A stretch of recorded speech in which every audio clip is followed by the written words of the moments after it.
Hello, this is Wmpyr here to talk about what exactly is it that I teach.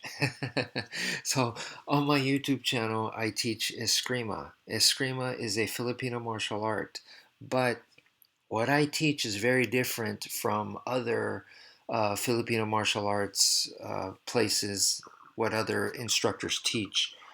Um, this is definitely my own interpretation, and it has been modified quite a bit.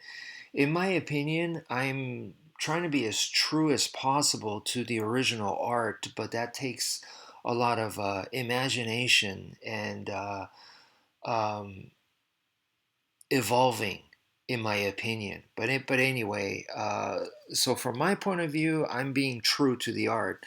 From the conventional point of view, I am unconventional, and I am probably almost like a rebel in that sense. Rebel sounds really cool. They probably just see me as, dude, that guy just made up his own style. What the hell? Probably is what a lot of other instructors view me as, and I don't care. That's fine. Um, I have my reasons. So anyway, how exactly is it different, and why is there the Gracie Jiu-Jitsu stuff, bunch of pictures here in your face? And this video, I just saw this. It says the Gracie challenge, real or rigged. I did leave a comment, and then I just took it off because sure enough, you get these, I hate to say it, but these MMA knuckleheads, giving MMA a bad name, where they're just like, oh, he sucks, that kind of thing. He lost to so and so, he's no good, or this kind of worthless type of comments. Um, so anyway, um, okay, the reason why you're seeing this is because back in the day, when the Gracies brought Brazilian Jiu Jitsu to the US via the UFC Ultimate Fighting Championship back in 1993. When they did that, it was kind of like a very no-brainer, duh kind of thing, because it didn't matter how good the opponent was at stand-up striking. They could be world champions, whatever, but if they didn't know anything on the ground, which most of these people didn't, and you got taken to the ground, then of course you're going to be destroyed by a Brazilian Jiu Jitsu fighter. You're going to get destroyed by any grappler because you don't know how to fight on the ground. And so if you end up on the ground, you're screwed, right? That's duh. Um, so it's kind of like that. What I teach is almost like this, because if I was put in a weapons versus weapon tournament, which obviously, um, it would be kind of like the UFC or something. But let's say we did something like that, right? Well, what I teach is to disengage, because my main goal is survival, right? On the street, I want to survive. I want to survive, and I want to be able to get the hell out of there. So in order to get the hell out of there, I need to survive. In order to survive, I need to disengage. So that's what I teach you guys, is disengagement. Um, it's a lot more technical than, I see these dumb comments all over YouTube where people just say like, just run, or just shoot the guy, or stuff like that, right? These worthless comments. So it's a lot more technical than that. So disengagement to me is a lost art. And once again, if you saw myself or any of my students, I like to think that what we would do is we would survive, and we would do that by disengaging. But if you disengage, then you go, well, of course you survived because you didn't fight, you ran away.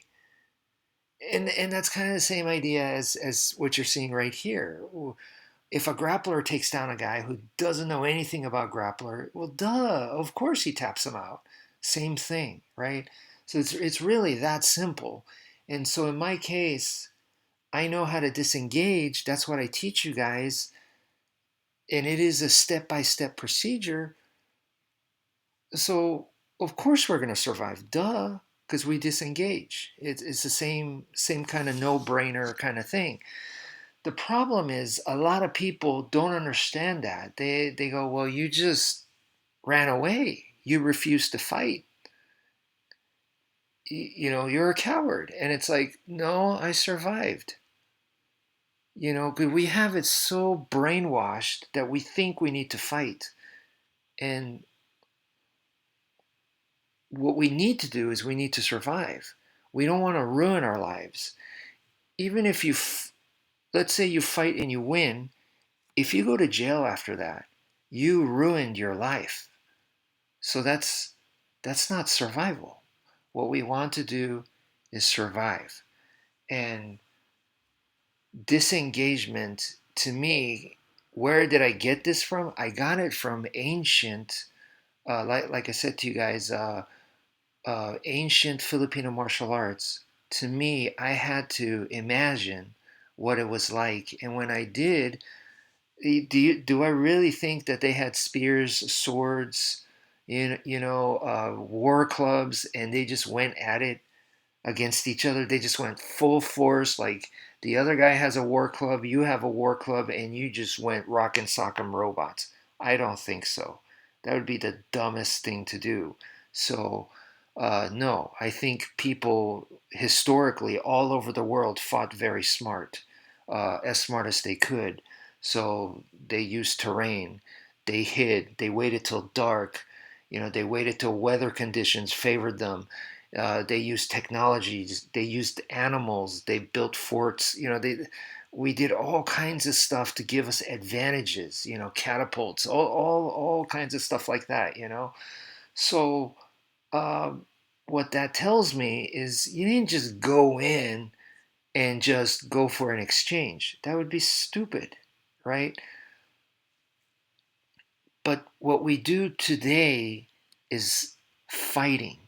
And this is why I came up with the three types of combat.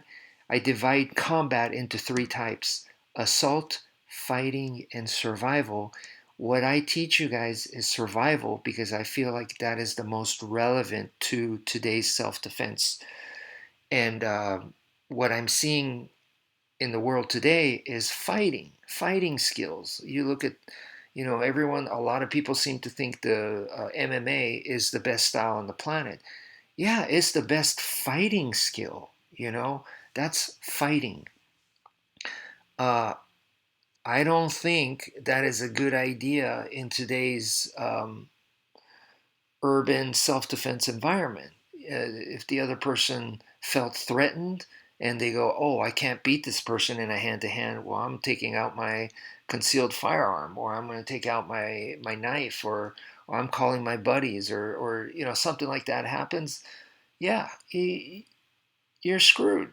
If you choose MMA as your style and you go on the street, if someone messes with me, I'm going to use MMA, then you are putting yourself in a position where you have to rely that the opponent is nice enough not to use a weapon or nice enough not to bring their buddies. And I just don't have that kind of faith. So that's why I train in, eskrima is my main style, because we are weapons. Weapons is our main thing. It's not our only thing. We do have empty hands, but understanding weapons to me is the key in surviving today's urban self-defense type of situation. So I want to help you guys survive against an assault or confrontation in today's urban environment in the streets. And in order to do that, it's about disengagement. You could do verbal diffusion all you want, right? But if it becomes physical and your physical skills are fighting skills, if your physical skills make you engage with the opponent, then it's almost like your verbal diffusion was contradicted by your physical actions. So you just nullified your own tactics there. You went against yourself. And I think that's the thing where a lot of people don't understand that. A lot of people are trying to use fighting skills for self-defense. Um, case in point is MMA or Brazilian Jiu-Jitsu or even kickboxing. They're trying to use that for self-defense, and that is excellent for fighting. And self-defense is another animal. And in a self-defense situation, it should be about survival, not about fighting. And even worse, I think, is people trying to use assault for a self-defense situation using fighting skills. I know that sounds tricky, but that's what I'm seeing a lot, especially in the self-defense market, like on YouTube and stuff online, where that's what they're marketing is fighting skills used in an assault type matter for the purpose of self-defense. How much more confused can you get? That's super confusing, and that is super inefficient. That's like using a Swiss Army knife to fix your sink. And there's just way more efficient tools because the situation's hard enough. Why make it more challenging? And that's the way that I see that. So in the street, once again, for me, survival. How do we make that happen? Well, our physical techniques or physical skills need to match up with that, and that is disengagement skills. So the techniques and stuff that I'm teaching you guys is for the purpose of disengagement, not engagement, not going into the hurricane, but leaving the hurricane. So the hurricane's approaching you. This person has a crazy temper or whatever. They're violent and they're approaching you. They're a hurricane. So I'm teaching you guys how to get out of that hurricane, and so we can start evacuating. Okay. And then you can get to the point where you can run. I was just watching a video today. It was an MMA fight, and the guy was getting pummeled really bad as they were standing. So one guy just started like running away, and him turning and running away made it worse. Like he was getting hit even worse. So then at some point he figured it out, and he was like, I can't just run here. The guy's fast. He catches up to me and he beats the crap out of me. So he turned and faced the opponent, and he guarded up instead. He just like shelled up, the boxing double forearm type of block, and that was much better for him because, like I said, when he started running away, he was getting hit on the side of the head, on somewhere probably on the back of the head, and yeah, it was just nasty. So you can't just always just run, run, run, run. Maybe a lot of times you can, but there are times where it's a bad idea. Um, so that's why disengagement skills to me is very important. That's it for now. Thank you for viewing, and take care, folks.